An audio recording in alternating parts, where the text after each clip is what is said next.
러시아를 돕기 위해서 4만 명가량의 군인들을 도와줬는데 급하게 되니까 빨리 그 군대를 다시 돌려받고 싶었는데 러시아에서 돌려주지 않았다는 얘기죠. 시리아의 독재 정권이 무너진 거는 민주주의를 중요한 가치로 삼는 우리의 입장에서는 상당히 좋은 일이죠. 그런데 시리아라는 나라는 어떤 나라인가요?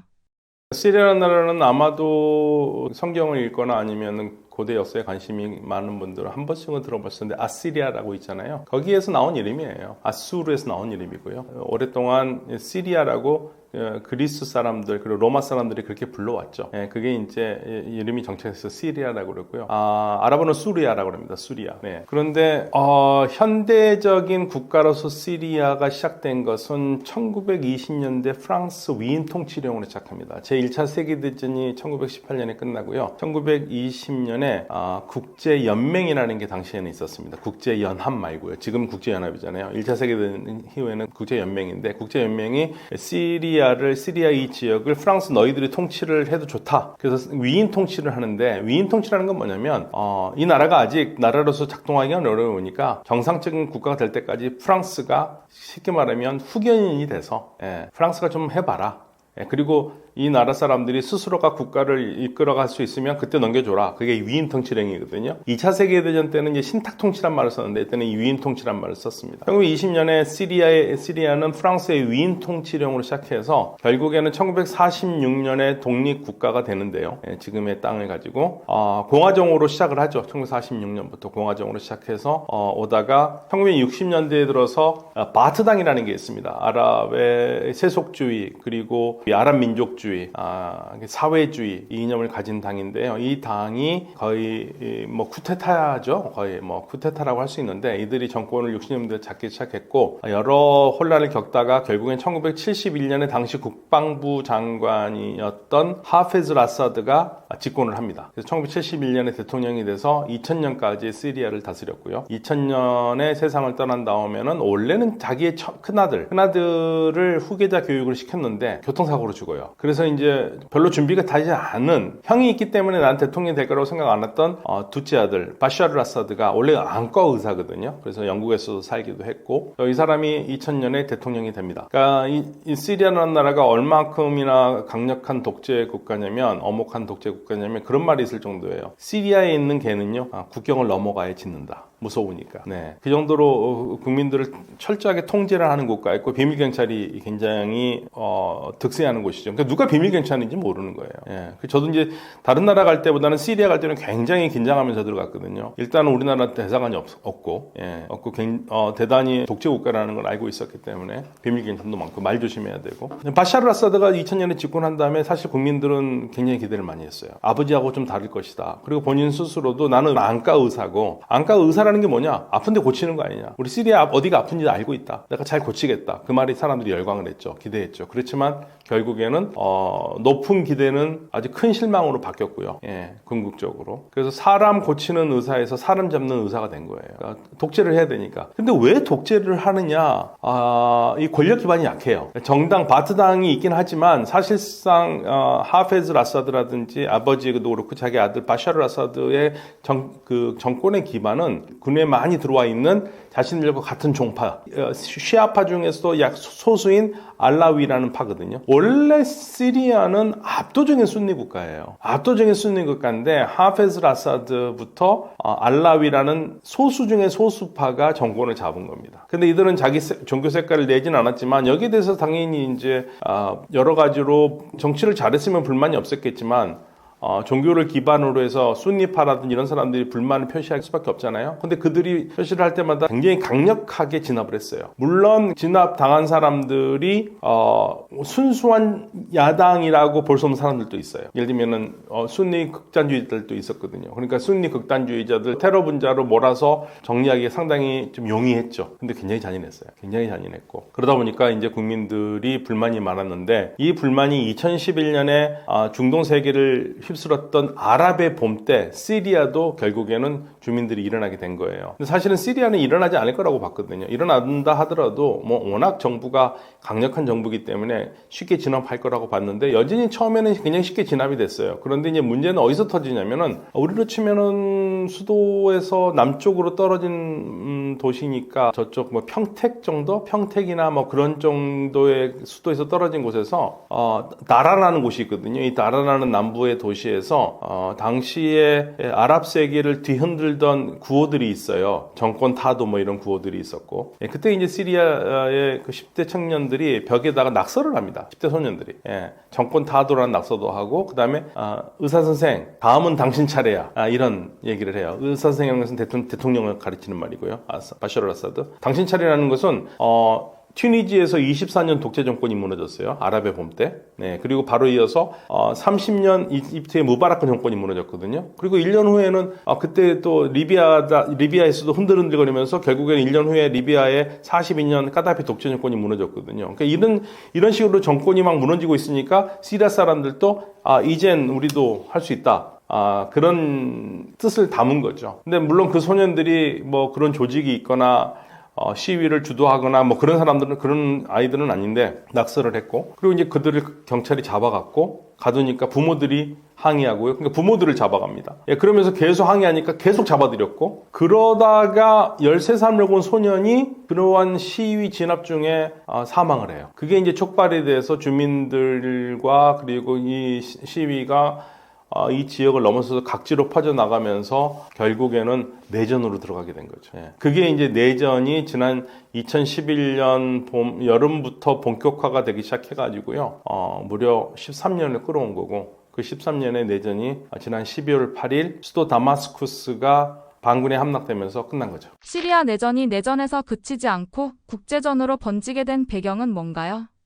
처음부터 시리아 내전은 잠잠하지는 않았죠. 굉장히 치열했죠, 처음에는. 근데 이 시리아 내전이 끝나지 않은 가장 큰 이유는 그러니까 시리아 정부군과 반군이 싸우면은 어떻게 해서든지 승부가 나겠죠. 그러니까 문제는 뭐냐면 내전이 쉽게 끝나지 않는 가장 큰 이유는요. 내전이 내전이 아니기 때문에 쉽게 끝나지 않아요. 그러니까 시리아 정부군을 돕는 왜국이 있고 시리아 반군을 돕는 왜국이 있기 때문에 안 끝난 거예요. 그러면 시리아 정부를 돕는 군대는 딱 두 군데입니다. 대표적으로 이란과 러시아예요. 그러니까 러시아와 이란은 시리아가 굉장히 중요한 곳입니다. 먼저 러시아는 왜 시리아가 중요하냐면 시리아에 70년대부터 러시아는 따르투스라는 지중해 도시가 있는데 항구 도시에 여기에 아주 기가 막힌 해군 기지를 건설해서 가지고 있었어요. 시리아 정부가 조차해 준 거죠. 이 땅 써도 된다 해서. 그리고 거기서 약간 더 위쪽 북쪽으로 떨어진 곳에 라타키아라는 항구 도시가 있는데 거기에는 흐메이밈이라는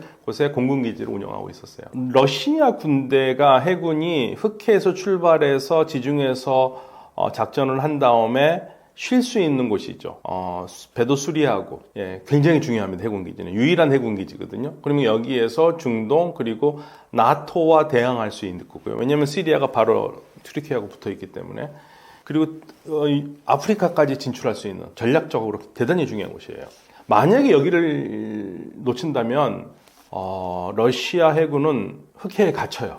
그렇기 때문에 러시아에서는 상당히 중요하고 그래서 시리아를 적극적으로 후원한 겁니다. 이란은 이거하고 좀 다른데요. 이란은 레바논의 헤즈볼라가 있잖아요. 이란이 1982년부터 결성한 헤즈볼라 반이스라엘 항쟁 조직이죠. 이들을 후원을 해야 되는데 가장 아끼는 조직이고 이들을 후원을 하려면 해로로 갈 수 있겠지만 해로로 가면 돌아가야 되고요. 육로로 가는 게 가장 빠르죠. 육로로 가면 가장 빠르죠. 그래서 이란에서 출발해서 이라크, 시리아를 거쳐야지만이 반드시 레바논으로 들어갈 수 있거든요. 레바논은 지도를 보시면 시리아를 거치지 않고서 들어갈 수가 없어요. 그렇기 때문에 시리아와 좋은 관계를 해야 되고 시리아를 반드시 지켜야 되는 겁니다. 시리아하고 이란의 관계를 얘기할 때 같은 샤파기 때문에 그러지 않느냐고 그러는데 사실 같은 샤파는 아니에요. 색깔이 달라요. 사실 시리아와 이란의 관계는 쉬아파 때문에 뭉쳐진 관계라기보다는 반미 반이스라엘로 뭉쳐진 동맹 관계죠. 그래서 시리아를 지키기 위해서 이란과 러시아가 개입을 했고요. 반대로 그러면 반군은 누구겠습니까? 시리아 정부가 싫은 나라, 그리고 이란이 싫은 나라, 러시아가 싫은 나라겠죠. 당연히 시리아와 당시 사이가 굉장히 나빠졌던 튀르키예는 시리아 반군 편에 들어서죠. 그리고 실질적으로 시리아 반군을 조직한 것도 튀르키예요. 처음부터 2011년 8월부터요. 그리고 당연히 미국은 반군 편에 들었었고요. 아랍 국가들은 이란이 싫잖아요. 이란을 제어해야 되기 때문에 당연히 반군 편에 들어섰고요. 이스라엘은 좀 애매했는데 이스라엘은 직접적으로 들어서지는 않습니다. 본격적으로 개입하지는 않고요. 다만 반군들이 다치고, 특히 반군 중에는 극단주의자들도 있거든요. 극단주의 다치면 이들을 치료를 해주는 역할을 했어요. 그래서 실질적으로 이 싸움은 이란과 러시아가 한편이고 이들을 싫어하는 나라가 반대편에서 싸우는 그러한 국제전이었기 때문에 전쟁이 쉽게 끝나지 않았고요. 또 중간에 IS가 반응하면서 이 IS를 퇴치하느라고 또 굉장히 시끄러웠잖아요. 그리고 실질적으로 2020년에 러시아, 이 가장 주역이 되는 러시아와 튀르키예가 실질적으로 이제 휴전하자 해서 휴전 상태였었어요. 근데 휴전 상태였었을 때 시리아 정부군이 약 국토의 80에서 85%를 차지했기 때문에 실질적으로 모든 평가는 어떻게 됐냐면 시리아 정부군이 이긴 싸움이라고 얘기를 했죠. 근데 전쟁이 끝나지 않았고요. 그리고 조용히 했어요. 그러니까 다들 시리아는 그냥 이 상태에서 정지된 상태에서 더 이상 싸움을 하지 않고 이 상태니까 현상 유지가 되는 거죠. 예를 들면 시리아 정부군 대다수의 땅을 차지하고 있었고요. 시리아 쪽 북동부 쪽은 반군인데 여기는 색깔이 좀 다른 쿠르드 반군, 쿠르드, 그러니까 시리아에서 독립하고 싶어하는 쿠르드 반군들, 미군의 지원을 받고 있었고요. 북서쪽은 극단주의 반군과 보통 반군들이 섞여 있었어요. 그리고 미국은 이라크에서 시리아로 넘어오는 탐프 지역을 장악하고 있었고요.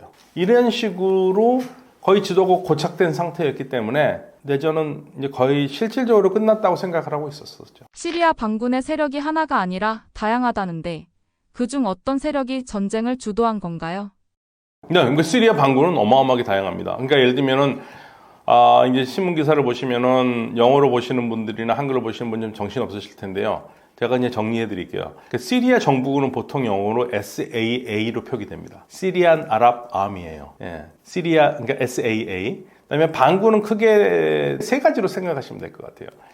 일단 반군의 가장 큰 명칭은 튀르키예가 사실은 실질적으로 뒤에서 후원하고 조직한 SNA, 시리아 내셔널 아미, 시리아 국민군이에요. 이름 그럴듯하지 않습니까? 국민군 하니까. 여기에 이제 반군들이 여기에 튀르키예가 반대하는 조직들 다 여기다 한꺼번에 모아놓은 거예요. 튀르키예가 훈련을 시켰죠. 그런데 이 반군 중에서 이 SNA에 들어가지 않은 그룹이 HTS.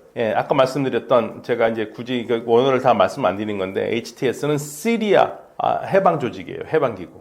이들은 튀르키예 정부가, 야, 우리한테 들어와. SNA로 들어가는데 우리는 안 들어간다고 그래 따로 있었어요. 그게 이제 반군이고, 그 다음에 쿠르드족은, 쿠르드 반군들은 우리가 DF라고 그래요. Syria Democratic Forces. 시리아 민주군이에요. 시리아 민주군인데 여기는 미군이 후원합니다. 그러니까 이게 반군의 구명, 우리가 반군하면 크게 HTS, SNA, SDF, 시리아 해방조직 극단주의자들, 그리고 가장 큰 반군 튀르키예가 뒤에서 조직한 시리아 국민군, 그리고 쿠르드족이 운영하는, 미국의 후원을 받고 운영하는 시리아 민주군, 이런 식으로 나눠져 있었던 거죠. 이 군대들이 정부군과 싸우고 있었던 겁니다. HTS 시리아 해방 조직이 극단주의라고 그랬잖아요. 이들을 뒤에서 후원하면서 얘네들이 단일 군대로 들어와서, 물론 SNA의 도움을 받죠. 이들이 잡은 거예요. 아마도 여러 가지 생각을 많이 했겠죠.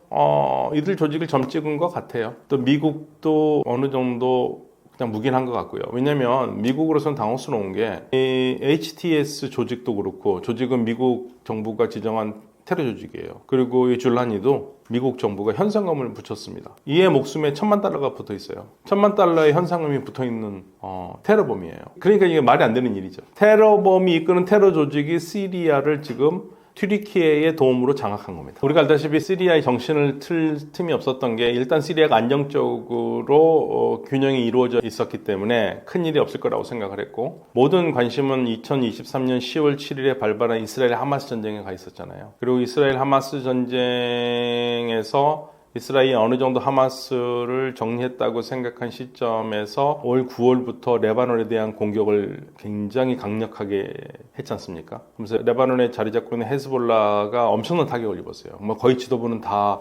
괴멸됐고요. 예. 그러면서 실질적으로 시리아의 반군들이 움직일 수 있는 공간이 넓어졌어요. 그게 무슨 말이냐면요. 제가 말씀드렸듯이 시리아군을 돕는 정부군을 돕는 군대가 두 개 있다고 그랬잖아요. 이란과 러시아. 그런데 이 헤즈볼라가 실질적으로 국경을 왔다 갔다 하면서 이 레바논의 헤즈볼라도 시리아 정부군을 돕고 있었거든요. 근데 이들이 더 이상 돕기 어려운 상태가 됐죠. 그리고 아랍 국가들은 2020년 이후에 상황이 반전이 되게 어렵다고 생각을 했고, 그래서 그럴 바에는 그동안 시리아가 이란과 친하게 지내서 우리가 좀 시리아를 왕따시켰는데 그냥 시리아를 안고 가자. 그래서 아랍 국가들이 많은 공을 들였어요. 시리아에게. 야, 너네도 우리하고 똑같이 아랍어를 쓴 거고, 그 때문에 우리가 아랍 연맹에서 너희들을 다시 받아줄게. 그동안 우리가 정지시켰는데 다시 받아주면서 시리아에 유화 정책을 했고, 시리아에게 뭐라고 그랬냐면, 야, 너 이란하고 사이를 그렇게 너무 친하게 지내지는 않으면 좋겠다고 계속 회유를 하고 있는 상태였고요. 그러다 보니까 이제 시리아도 아랍 국가들이 도와주는 것도 굉장히 좋을 것 같아서, 이란과 사이가 갑자기 이런 사건이 나기 전 한 2달 전부터 좀 시끄러웠어요. 그래서 이제 이란도 그러면 군대를 좀 철수를 해달라는 요청을 받았고, 그래서 이란이 맡고 있었던 알레포 서쪽 지역의 군대를 뺐고, 그래서 공백이 생겼고요. 러시아는 우크라이나 전쟁 때문에 정신없잖아요. 예. 그러니까 지금 러시아도 우크라이나 전쟁이 정신없기 때문에 우크라이나 전쟁에 몰입하기 위해서 시리아에 신경을 더 썼고, 이란은 헤즈볼라의 충격이 많이 간 상태에서 시리아와 관계가 조금 껄끄러워지면서 군대를 빼야 되는 공백 상태가 됐고, 이런 상태가 된 상태에서 당연히 극단주의자들로서는 유리한 새로운 기회창이 열린 거죠. 그러면 이렇게 얘기할 수 있지 않습니까? 그러면 시리아 자체 군대가 30만인데 그거 못 막냐? 일단 시리아 군대가요, 13년 동안 전쟁을 해왔는데 군인들이 보급도 별로 못 받고 돈도 별로 없고, 그리고 스스로가 작전을 하기보다는 항상 러시아의 도움, 이란의 도움으로 싸움을 했거든요. 이들이 빠지니까 힘이 빠지기 시작한 거고요. 더군다나 이제 최근에 계속 나오는 얘기 중에 하나가 시리아가 우크라이나에서 러시아를 돕기 위해서 4만 명가량의 군인들을 도와줬는데, 급하게 되니까 빨리 그 군대를 다시 돌려받고 싶었는데 러시아에서 돌려주지 않았다는 얘기죠. 그게 이제 좀 컸다는 얘기도 있습니다. 그런데 이스라엘이 이번 기회에 시리아와 레바논 헤즈볼라 통로를 없애야겠다 생각해서 거기 집중 폭격을 했고요. 그러니까 더 이상 헤즈볼라가 시리아로 넘어가거나 시리아 쪽에서 헤즈볼라 쪽으로 무기가 갈 수 없게 막아버렸고, 그리고 이스라엘이 계속적으로 뭘 하냐면 반군한테 굉장히 유리한 건데요. 시리아 정부군이 가지고 있는 무기고나 병창고를 전부 다 폭발을 하기 시작했어요. 그러다 보니까 시리아군은 완전히 사기를 잃었고요. 더더나 이 반군들이 어떤 루머를 퍼뜨렸냐면, 레바논에서 헤즈볼라 삐삐 사건이 있었잖아요.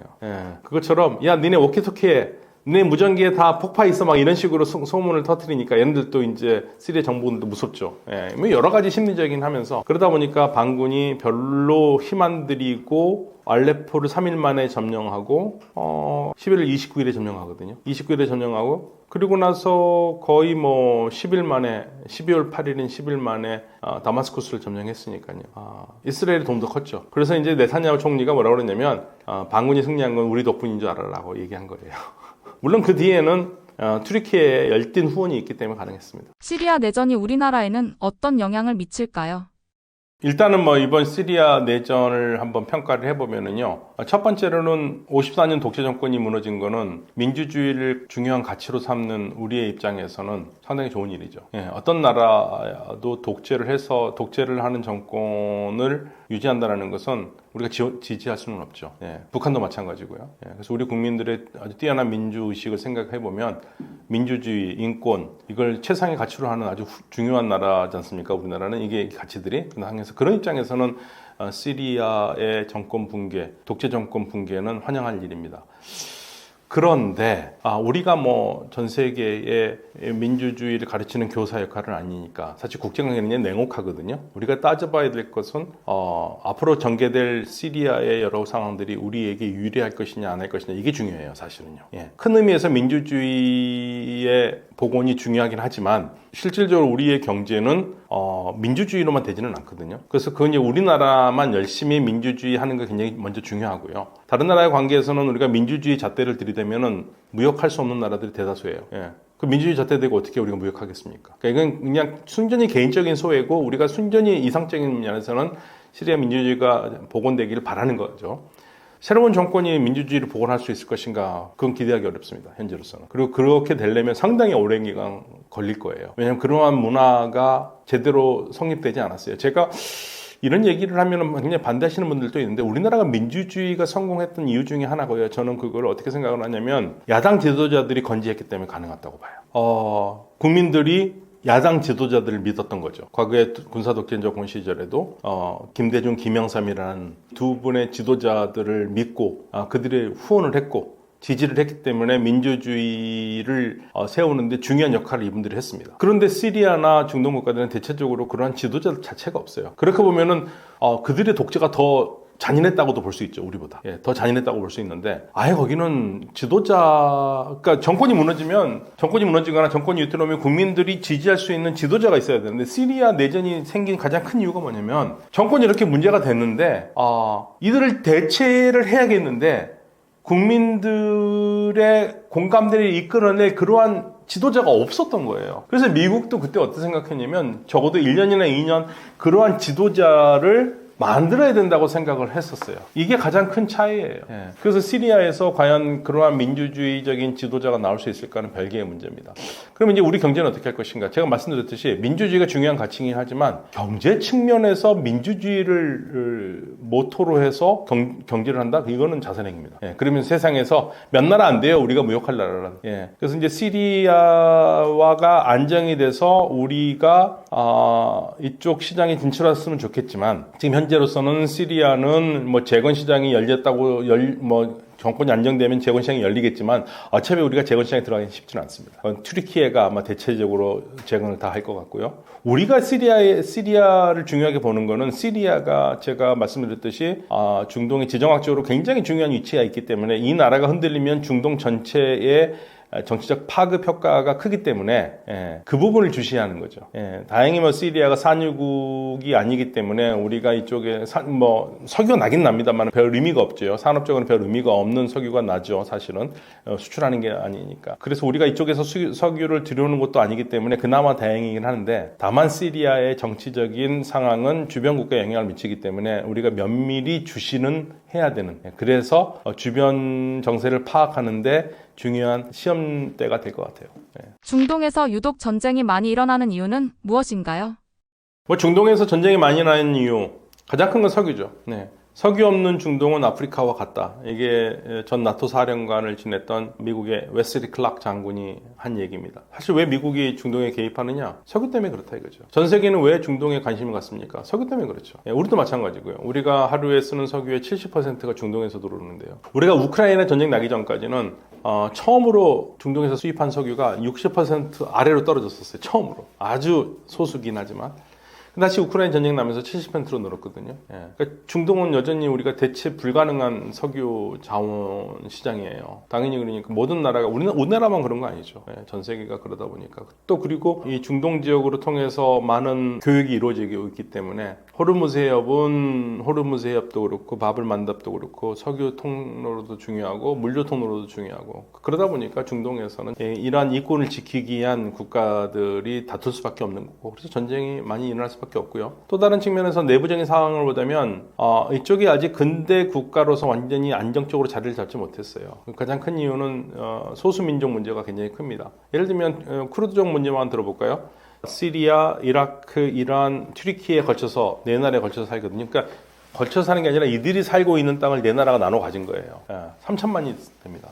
그러니까 이들 독립하고 싶은 사람들이 있고 또 저쪽 이란과 파키스탄, 아프가니스탄에는 세 나라에 걸쳐 살고 있는 발로치스들이 있고 이런 소수민족들이 많아요. 소수민족들이 독립운동을 하고 국가를 세우고 싶어 하니까 문제가 있을 수밖에 없는 거고 그리고 이제 근대에 들어와서 가장 큰 문제는 이스라엘 문제가 가장 컸죠. 이스라엘이라는 국가가 성립이 됐는데 이걸 도저히 용납할 수 없다라는 반이스라엘 국가와 이스라엘의 싸움이 그전에는 아랍이었고 지금 현재로서는 아랍보다는 이란이 굉장히 주역을 하고 있는데 이러한 문제들이 중동에 계속 있어 왔고 그러니까 이러한 문제들이 풀리기 전에는 계속 분쟁은 크고 작게 지속될 수밖에 없는 그런 상황입니다. 트럼프는 왜 취임식 전까지 중동 전쟁을 끝내라고 한 거고 정말로 끝낼 수 있는 건가요?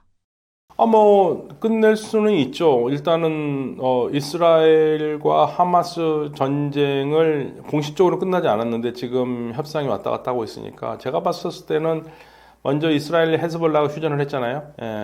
그리고 대통령 선거 기간 동안 네탄야후 총리에게 자기가 취임하기 전까지는 끝내라고 얘기를 했다고 보도가 나왔죠. 그러니까 1월 20일이니까 아마도 이스라엘 하마스 전쟁도 그 안에 그 전에 끝날 것 같아요. 그렇고 나면 이제 팔레스타인 문제 해결에 대한 본격적인 해법이 나올 것 같은데 지금 나오는 이야기들은 그닥 팔레스타인 사람들한테는 좋은 얘기는 아니에요. 심지어는 아예 한국과 체제로 간다. 그러니까 지금의 팔레스타인 지역을 이스라엘이 병합하는 걸로 해서 한국과 두 체제로 간다라는 얘기가 또 나오는 것을 봐서는 전반적으로 팔레스타인 문제에서 트럼프 정부의 정책은 친이스라엘 정책이 이루어질 것 같습니다. 네. 그렇게 되면 아무튼 취임 전까지 이스라엘 하마스 전쟁만 끝나면 일단 팔레스타인의 전쟁은 끝나는 거고 시리아 문제는 별개예요. 근데 시리아는 여기에 더 이상 전쟁을 원하는 나라가 많지 않기 때문에 안정되기를 원하기 때문에 불안한 안정이 이루어질 것 같아요.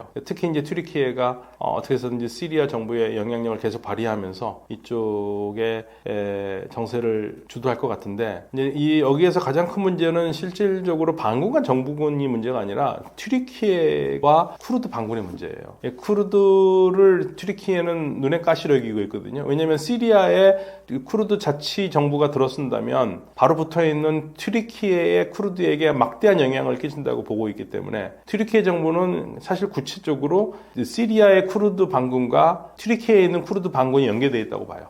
같다고 봐요. 그렇기 때문에 튀르키예는 어떻게 해서든지 시리아에 있는 쿠르드 지역을 정리하고 싶어 해요. 이게 이제 큰 문제가 될 겁니다. 미국은 쿠르드 반군을 지원하고 있거든요. 그래서 미국과 어떻게 대화가 하느냐인데 지금 나오는 얘기는 사실은 쿠르드 반군한테는 좀 슬픈 얘기인데 미국이 손을 떼고 있다라는 얘기가 나오고 있어요. 그러면 이제 쿠르드가 어떻게 해서 살아남기 위해서 싸움을 할 텐데 이길 수 있을까? 그러면 만약에 튀르키예가 이긴다면 그 쿠르드 반군들이 그냥 손을 놓고 가만히 포기를 할까? 그런 면에서는 불안한 요소로 남아있죠. 미국이 더 이상 간섭하지 않을 거예요. 시리아도 그렇고. 그런데 이스라엘 문제에서 계속 전쟁이 나면 좋은 건 없잖아요. 미국도 계속 개입을 해야 될 거고. 그러니까 그거 안 하겠다는 얘기잖아요. 미국은 더 이상 중동 전쟁이나 이런 데 개입하고 싶은 마음이 없어요. 아니 지금 중국에 지금 초점을 둬도 시간이 모자라는데 자꾸만 시선이 분산되면 안 되잖아요. 그래서 그런 면에서 미국은 트럼프 행정부는 전쟁이라든지 오래된 분쟁 이런 거 좋아하지 않고 개입하지 않는다. 돈 들어간 일 하지 않겠다. 안정적으로 가자.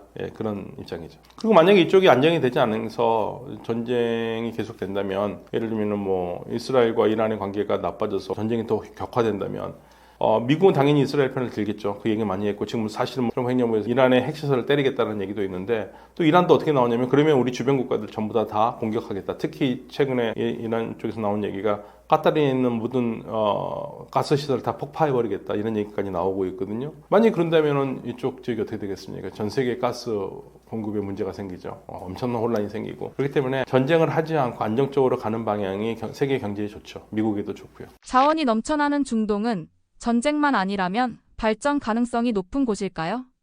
그렇죠. 근데 사실 발전을 하려면은요, 국가 체제가 대단히 민주주의가 돼야지 더 발전해요. 민주주의 체제가 되지 않는 나라가 발전하는데 한계가 있습니다. 제가 축구 전문가들에게 그런 얘기를 많이 물어봤었거든요. 아니, 월드컵 축구 팀 하나 만들어 놓고 한 4년 합숙훈련 하면 그 기가 막히게 해서 우승할 수 있지 않겠느냐. 그런데 참 재밌는 답이 나와요. 4년 동안 합숙 훈련해가지고 훈련을 하면 4강까지는 가지만 우승은 어렵다. 왜? 축구는 창조적인 작업이다. 창조적인 작업이어서 민주적인 국가들이 축구를 잘할 수밖에 없어요. 그래서 히딩크 감독이 우리나라에 들어와서 축구 선수들한테 선후배 문화를 없애려고 그랬잖아요. 그래서 이천수 선수한테도 막 반말하라고 그래가지고 이천수 선수가 홍명보 당시 주장한테 명보야 밥 먹자 이런 식으로 했다고 그러잖아요. 그래가지고 깜짝 놀랐다고 그러는데 그게 상하 없이 균등하게 독립적인 개인으로서 만나야지 창조적인 공간도 나고 민주적이 된다 이거죠. 경제도 마찬가지입니다. 경제도 민주주의 체제에서 더 발전할 수밖에 없어요. 우리나라가 급속히 발전하는 것은 박정희 정부 때부터 산업 근반을 잘 닦기도 했지만 그 이후에 민주화가 되면서 본물처럼 여러 가지가 발전을 했잖아요. 그러니까 제가 학교 다닐 때만 해도 영화가 한국 영화가 볼 수가 없었던 게 한국 영화 뭐 하면은 전부 다 국가가 검열을 했거든요. 근데 그 검열의 틀이 없어지면서 민주화가 되면서 검열의 틀이 없어지면서 얼마나 다양한 소재가 나오고 한국 이 K-팝, K-드라마가 자리를 잡았습니까? 많은 분들이 그거 놓치고 있어요. K-팝, K-드라마가 성공할 수 있었던 이유는 한국의 민주화가 바탕이 됐기 때문에 그런 거거든요. 예. 그래서 중동 국가들도 궁극적으로 그러한 자유, 인권이라는 중요한 가치고 있는 민주화가 민주화가 되지 않는다면 경제 상장에는 한계가 있어요. 사실 뭐 민주주의 가장 발전한 나라로 한다면 일본이죠. 일본은 우리보다 더 민주주의가 오래됐고, 다만 이제 일본과 우리의 차이점은 우리 국민들이 불만이 많죠. 일본 국민들은 이렇게 대놓고 얘기를 잘 안 하죠. 그래서 뭐 민주주의 시스템이나 이런 거 보면 일본이 더 안정적인 건 맞지만 역동성이라든지 문제를 해결하는 능력은 우리 한국의 민주주의가 대단히, 우리말로 참 옮기기 어려운 말인데 다이나믹, 역동적이다. 그런 면에서 저는 저렇게 생각하고요.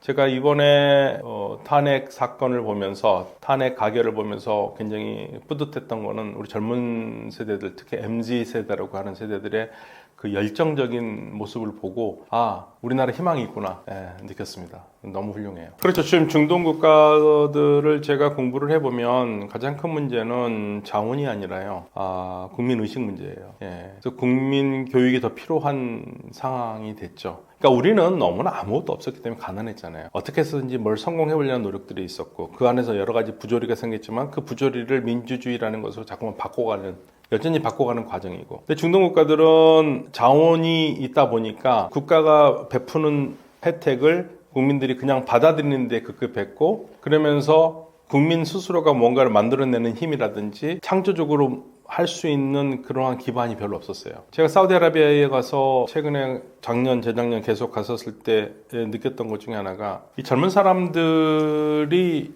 국가의 정책을 따라가기 어려워하는 거예요. 국가는 이렇게 열심히 가자고 이렇게 가는데 국민들이 아직 따라가기 어렵다라는 얘기를 젊은 친구가 뭐라 그러냐면요, 우리 왕세자는 미래 비전이 하늘을 날고 있는데 우리 국민들은 아직 바닥에 서 있다. 그게 아마 가장 정확한 말일 것 같아요. 그러니까 이제 그전에는 외국 노동자들이 했던 일들을 사우디 국민들이 해야 되는 거고, 그 차이라고 할까요? 우리가 처음부터 했잖아요. 우리가 가난했고 우리가 외국 노동자로 갔죠. 근데 여기는 석유로 번 돈이 있기 때문에 외국 노동자를 수입해서 일을 시켰잖아요. 그 일들을 이제 자국민들이 해야 되는 거죠. 물론 우리나라도 지금 외국 노동자 많이 들어오기 때문에 뭐가 다르냐고 그러지만, 제가 말하는 것은 그 기본 처음 시작점이 달랐다는 얘기예요. 그러다 보니까 차이가 생기는 것 같습니다. 그래서 산유국들이 그런 부분들을, 사실 산유국들도 대단히 심각하게 생각하고 있기 때문에 자국민들이 일을 하고 자국민들이 무언가를 할 수 있는 그러한 기반으로 가기 위해서 교육에 많은 예산을 투입하고 있어요. 그래서 아마 이들 국가들도 바뀔 수밖에 없을 겁니다. 더 좋은 방향으로 바뀔 것 같아요. 근데 이제 그러려면 결국에는 정치 체제가 문제가 되거든요. 국민 참정권, 왕권이 지금은 사실 중동 국가들은 절대 왕정이거든요. 절대 왕정에서 권력을 내려놔야 되는데 그러한 과정이 순조롭게 이루어질 수 있을 것인가, 이제 그게 하나의 관건이죠. 그래서 민주주의적인 체제가 되기 전에는 경제 발전이 더 가속화하기는 어렵다. 올라가는데 한계가 있다. 저는 그렇게 봅니다. 향후 10년간 중동의 미래를 어떻게 전망하시나요? 가장 중요한 거는 지금 현재 더 이상 중동 지역에 전쟁이 나지 않아야 된다는 얘기죠. 어떤 형태로도 전쟁이 나면 산유국이 몰려있는 나라에서 석유시설이 파괴될 가능성이 있고, 그러면 단순히 이 지역만의 문제가 아니라 전 세계적으로 문제가 파장이 커질 수밖에 없어요. 그러니까 이들 국가들은 가스시설이나 석유시설, 이들의 실질적으로 생명선이죠. 이 선을 잘 지켜야지만이 산업 다각화로 갈 수 있는 길이 열리는 건데, 만약에 전쟁이라도 나서 조금이라도 부서진다면 앞으로 미래는 어렵죠. 그래서 이들 국가들이 최대한 차가운 평화, 좋아서라기보다는, 옆에 나라가 좋아서라기보다는 서로의 피해를 막기 위해서 그렇게 좋아하진 않지만 그래도 평화적으로 지내자, 이웃끼리, 그러한 정책으로 가게 될 겁니다. 그래서 앞으로 향후 10년이 이게 잘 지켜지느냐 안 지켜지느냐에 따라서 중동의 10년 후의 모습이 좌지우지 되겠죠. 차가운 평화 잘 이루어진다면 10년 후에 중동은 상당히 발전돼 있을 거예요. 근데 만약에 이 차가운 평화가 깨진다 그러면 여기는 열전이 나올 수밖에 없는 거고, 열전이 되면은 이 지역에 많은 산업시설이 석유 생산시설, 가스 생산시설이 파괴될 거기 때문에, 그러면 사실 중동의 미래는 없죠. 그래서 이들 국가 이거 잘 알고 있습니다.